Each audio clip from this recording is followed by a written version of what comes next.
E se um homem exilado por assassinato transformasse seu banimento em uma das maiores explorações da história, descobrindo terras desconhecidas e fundando civilizações que desafiariam as gélidas fronteiras do Ártico? Erik o Vermelho é exatamente isso. Um dos mais audaciosos exploradores vikings que viveu no final do século X, cuja coragem, determinação e visão transformaram o exílio em epopeia, moldando o destino das explorações nórdicas e abrindo caminhos para futuras descobertas da América do Norte. Nascer como Erik Thorvaldsson em Jæren, Noruega, no ano de 950, foi o começo de uma vida marcada por controvérsia, violência e, eventualmente, glória. Seu apelido, o Vermelho, não era meramente descritivo. Era uma marca de sua identidade feroz, uma advertência visual de seu temperamento explosivo e de sua presença dominadora. Já em criança, Erik experimentou o primeiro grande exílio quando seu pai, Thorvald, foi banido da Noruega por assassinato. Fugindo da justiça, a família deslocou-se para a Islândia por volta de 960, onde estabeleceram-se em terras áridas e vulcânicas. A Islândia oferecia liberdade relativa, mas também dureza extrema, paisagem desoladora, onde a sobrevivência exigia resiliência inquebrantável. Durante sua adolescência e primeiros anos de vida adulta, Erik tornou-se conhecido na Islândia não apenas como fazendeiro, mas como homem de ação, coragem e, frequentemente, violência impulsiva. Em torno de 982, um incidente fatal alteraria completamente o curso de sua vida. Após disputa por terras, Erik matou um vizinho. A lei islandesa naquela época era inflexível. Assassinato requeria compensação ou exílio. Erik foi julgado e sentenciado ao banimento por 3 anos. Mas esse exílio não seria simples. Ele era um banimento da própria Islândia, uma ilha já considerada remota e inacessível. Exilado para o desconhecido, Erik enfrentava 2 opções: morte certa nas águas geladas ou a busca por novas terras. Rumores circulavam há séculos entre os vikings sobre uma terra além do horizonte ocidental. Marinhos nórdicos falavam de uma terra coberta de gelo, descoberta por Gunnbjorn Ulfsson décadas antes, mas ninguém havia ousado colonizá-la. Erik, em 982, com pouco a perder, reuniu uma pequena tripulação, cerca de 25 pessoas, e embarcou numa expedição que teria sido considerada suicida por qualquer medida racional. Navegando através de mares revoltos, enfrentando tempestades devastadoras, nevascas impenetráveis e icebergs colossos que poderiam despedaçar qualquer navio de madeira, Erik e sua tripulação penetraram o desconhecido Ártico setentrional. Após semanas de navegação perigosa, a tripulação avistou terra, uma vasta extensão de gelo branco, montanhas nevadas, fiordes profundos e uma paisagem tão hostil quanto magnética.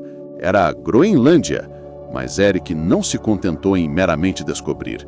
Seu gênio estratégico emergiu quando percebeu algo crucial. Essa terra árida e gelada precisava de um nome atrativo se desejasse atrair colonos de outras terras. Assim, em ato de marketing brilhante e desonestidade criativa, nomeou a ilha Groenlândia, Terra Verde, apesar de sua paisagem predominantemente branca.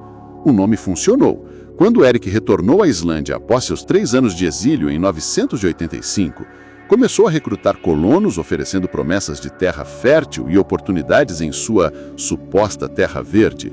Centenas responderam ao chamado. Erik estabeleceu 2 assentamentos principais na Groenlândia. O primeiro, Brattahlid, localizado no fiord Eriksfjord, tornou-se seu lar pessoal e centro político da colonização. O segundo, o assentamento ocidental, expandia a presença nórdica mais profundamente na ilha. Inicialmente, a colônia prosperou surpreendentemente. Aproximadamente 4.500 pessoas estabeleceram-se na Groenlândia durante o auge da colonização, vivendo em casarões de turfa e pedra, criando gado, pescando, caçando focas e negociando marfim de morsa, mercadoria valiosa que podia ser vendida na Europa. Erik tornou-se chefe indiscutível da colônia, distribuindo terras, resolvendo disputas e mantendo ordem através de combinação de liderança carismática e força bruta. Mas a Groenlândia nunca foi terra fácil. Os invernos eram devastadores, temperaturas caindo abaixo de menos 40 graus Celsius, nevascas contínuas bloqueando rotas de viagem durante meses. O verão era igualmente desafiador, apenas 2 ou 3 meses de clima relativamente temperado, período crítico para plantar, colher e caçar. Os colonos enfrentavam ataques de ursos polares, predadores colossos que ocasionalmente invadiam assentamentos em busca de alimento. Escurve, doença causada por deficiência de vitamina C, dizimava populações durante invernos longos. Fomes súbitas ocorriam quando o gelo anormalmente espesso impossibilitava a pesca ou quando tempestades impediam expedições de caça. Isolamento extremo significava que qualquer doença disseminava-se rapidamente sem acesso à medicina moderna. Apesar de adversidades, Erik mantinha-se firme, sua liderança mantendo a colônia unida durante crises que poderiam ter causado o colapso completo. O legado de Erik expandiu-se através de sua prole, particularmente de seu filho Leif Erikson. Leif, criado nas gélidas terras da Groenlândia, herdou coragem e espírito explorador de seu pai. Por volta de 1000, Leif ouviu relatos de Terra Verde. Um comerciante viajante descreveu terras ainda mais a oeste, com vegetação e clima mais temperado. Movido pela mesma ambição que havia guiado seu pai, Leif organizou expedição própria, navegando ainda mais a oeste. Alcançou o que hoje acreditamos ser a América do Norte, provavelmente Terra Nova, no Canadá, e nomeou a terra Vinland por causa das uvas selvagens que encontrou. Com Leif, o legado nórdico estendeu-se ao continente americano quase 500 anos antes de Colombo chegar à América. A dinâmica familiar de Erik refletia a complexidade política e social da era viking. Seu casamento com Theodild produziu filhos notáveis. Além de Leif, teve Thorvald e Thorstein. Sua filha Freydias era tão formidável quanto seus irmãos, explorando-a inclusive para Vinland, onde liderou seus próprios empreendimentos. Theodild, embora frequentemente negligenciada nas crônicas, era figura política significante. Após morte de Erik em torno de 1001, manteve influência na colônia, inclusive introduzindo o cristianismo em Brattahlid. A família de Erik não era apenas linhagem de exploradores, mas uma dinastia que moldou a história nórdica e do Atlântico Norte. O cristianismo representa aspecto fascinante e às vezes conflituoso do legado de Erik. Durante sua vida, Erik permaneceu pagão, adorando deuses nórdicos antigos como Odin e Thor. Mas sua esposa Thodhild converteu-se ao cristianismo e construiu a capela de Thodhild em Tjotta-Nackalhid, uma das primeiras igrejas da Groenlândia. Essa coexistência de paganismo e cristianismo reflete transição histórica que varria a Escandinávia durante o final do século X. Erik, pragmático apesar de sua dureza, permitiu que religião convivesse com tradições antigas em sua colônia, reconhecendo que forças religiosas eram demasiado poderosas para serem ignoradas. A vida cotidiana em Brattahlid sob liderança de Erik era notavelmente civilizada comparada ao imaginário moderno de vikings, como meramente guerreiros selvagens. Erik mantinha a corte formal onde arbitrava disputas, cujas decisões eram respeitadas como lei. Banquetes elaborados celebravam vitórias e estações significantes. Artesãos produziam têxteis sofisticados, ferramentas, armas com qualidade excepcional. Escaldos, poetas nórdicos, recitavam sagas durante noites longas de inverno, imortalizando feitos de Erik e sua linhagem. A população vivia em estrutura social hierárquica, mas relativamente igualitária. Mulheres possuíam direitos incomuns. Podiam possuir propriedade, divorciar-se, participar de assembleias públicas. Essa igualdade relativa refletia valores nórdicos ancestrais que Erik ativamente promovia. A economia da Groenlândia, sob Erik, girava em torno de 3 pilares principais: gado, especialmente ovelhas e cabras, que forneciam lã, leite e carne; pesca e caça marinha, particularmente focas, cujas peles e gordura eram valiosas; e, notavelmente, marfim de Morsa, mercadoria premium que comerciantes nórdicos exportavam para a Islândia, Noruega e além, vendendo para nobres europeus a preços astronômicos. Esse comércio proporcionava riqueza e status que permitia a Erik negociar com igualdade com líderes políticos na Islândia e Noruega. Seu charme, inteligência e riqueza conquistavam respeito mesmo de seus ex-inimigos que o haviam exilado anos antes. Erik provavelmente morreu em torno de 1001, deixando liderança para seus filhos. Seu legado, contudo, transcendeu sua morte.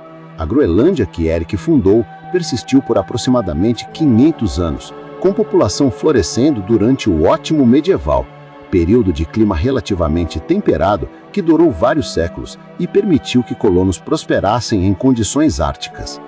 Mas após 1400, quando o clima entrou em período conhecido como Pequena Era Glacial, temperaturas caíram dramaticamente. Gelo ocupou rotas comerciais antes viáveis. Frio extremo tornou impossível a criação de gado. Navegação para fora da Groenlândia tornou-se tão perigosa que contato com o mundo exterior cessou quase completamente. Pela década de 1500, as colônias de Erik estavam abandonadas, seus habitantes tendo morrido de fome, desaparecido em tentativas de fuga ou simplesmente sumido da história.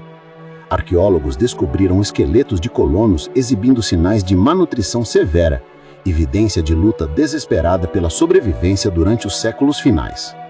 Os assentamentos que Erik havia fundado com tanto esforço foram reclamados pela paisagem ártica, reduzidos a ruínas de casarões de turfa enterradas em neve.